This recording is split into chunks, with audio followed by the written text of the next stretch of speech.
Segunda carta de Paulo a Timóteo. Essa é a carta final e mais pessoal de Paulo.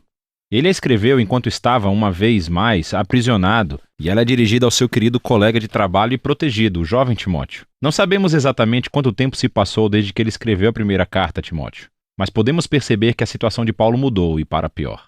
Ele está preso em Roma, o que poderia se referir ao seu tempo em prisão domiciliar mencionado no capítulo 28 de Atos. Ou pode ser que ele tenha sido libertado daquela prisão, vivenciou outra longa temporada de ministério e então foi preso novamente em Troade. De qualquer forma, Paulo diz que está no meio do seu julgamento do tribunal e isso não está indo bem. Ele tem certeza de que não irá sobreviver a este. E para sair dessa situação obscura, Paulo apela para Timóteo, que parece ainda estar em missão em Éfeso. Paulo pede a Timóteo para vir ficar com ele na prisão para que possa passar-lhe a missão de criação de igrejas que ele iniciou. O modelo da carta é bem simples. Há duas grandes sessões onde Paulo desafia Timóteo. Primeiro, a aceitar seu chamado como um líder e depois, antes de ir até Paulo, para lidar com os mestres corruptos que ainda causam problemas em Éfeso. Após isso, Paulo conclui a carta. Paulo começa agradecendo a Deus por Timóteo e sua família, especificamente por sua avó, Lóide, e sua mãe, Eunice. Elas imergiram o jovem Timóteo na história das Escrituras do Antigo Testamento. Elas suscitaram nele uma profunda fé no Messias, Jesus. Assim, por causa dessa fé sólida, Paulo oferece a Timóteo seu primeiro desafio. Ele o exorta a rejeitar qualquer tentação de se envergonhar das boas novas sobre Jesus ou de Paulo, que está sofrendo na prisão, justamente por anunciá-las. A razão pela qual Paulo precisa enfatizar isso é pelo estigma negativo que ele ganhou, dado a quantidade de vezes que esteve na prisão. Isso fez com que muitos dos colegas de trabalho de Paulo duvidassem da sua vocação como apóstolo. Ele menciona dois homens, Fígelo e Hermógenes. Eles desertaram Paulo, pois ficaram com vergonha de estarem associados a ele, que agora era um criminoso acusado. Então, Paulo pede a Timóteo para rejeitar qualquer medo da vergonha e vir vê-lo. Paulo sabia que esse era um pedido caro, que poderia colocar Timóteo em perigo. E assim, ele lembra a Timóteo que a graça de Jesus é uma fonte de poder realmente importante e que ele precisará dela, pois seguir Jesus não é fácil. Exige tudo o que você tem. Paulo compara o fato de seguir a Jesus a se alistar como um soldado que se esforça para agradar o seu comandante oficial, ou como um atleta que treina o seu corpo para uma competição, ou como um agricultor dedicado e trabalhador. Todas as três metáforas envolvem uma pessoa que está comprometida com algo maior que elas mesmas, e que se dispõe a sacrificar e a passar pelos desafios para atingir um objetivo maior. E, claro, o maior exemplo disso é o próprio Jesus. Devido ao compromisso dele com o Pai, ele sofreu a crucificação nas mãos dos romanos. E, da mesma forma, o próprio Paulo sofre agora em uma prisão em Roma. Sofrimentos e sacrifícios são inerentes à vida cristã. E é por essa razão que a ressurreição de Jesus é o fundamento da esperança cristã. Ou, como Paulo coloca nesse poema muito poderoso e breve, se morremos com ele, então viveremos com ele. Se aguentarmos o sofrimento, então reinaremos com ele.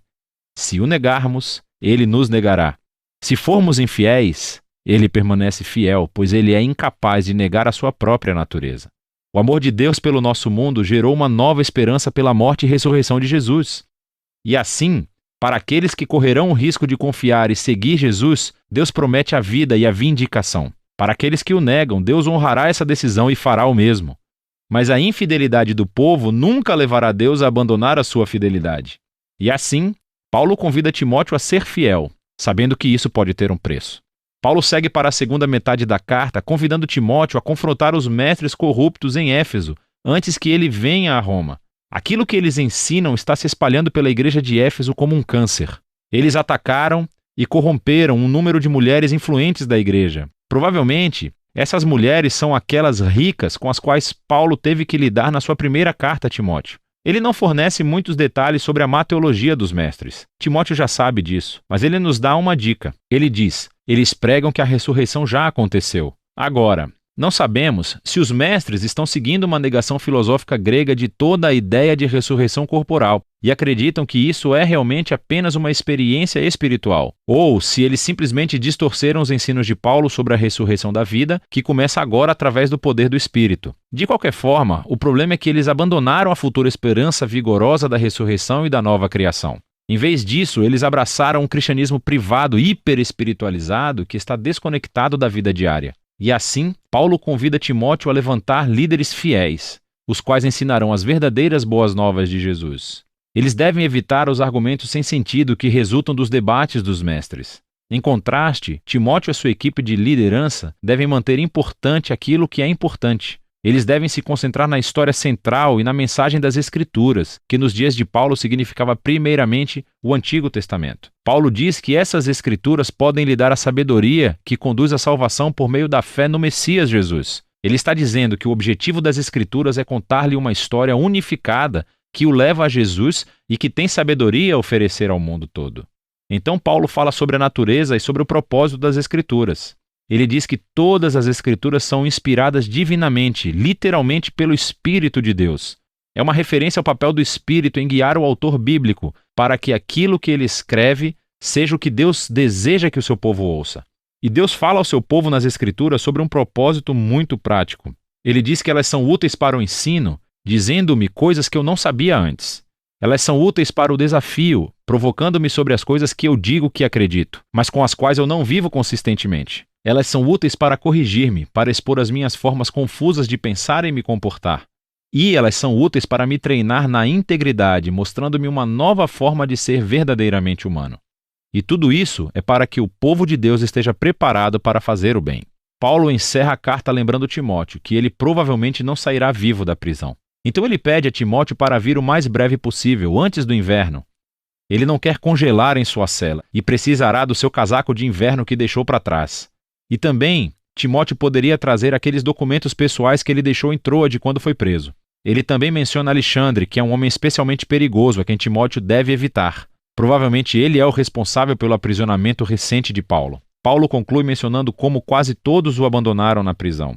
E agora, a sua única fonte de conforto é a presença pessoal de Jesus que está com ele e o salvará mesmo se ele morrer. E então a carta termina. A segunda carta a Timóteo permanece como um lembrete de que a vida influente e a missão de Paulo foram marcadas pelo desafio, pelo sofrimento e pelas lutas persistentes. Seguir Jesus envolve risco e sacrifício.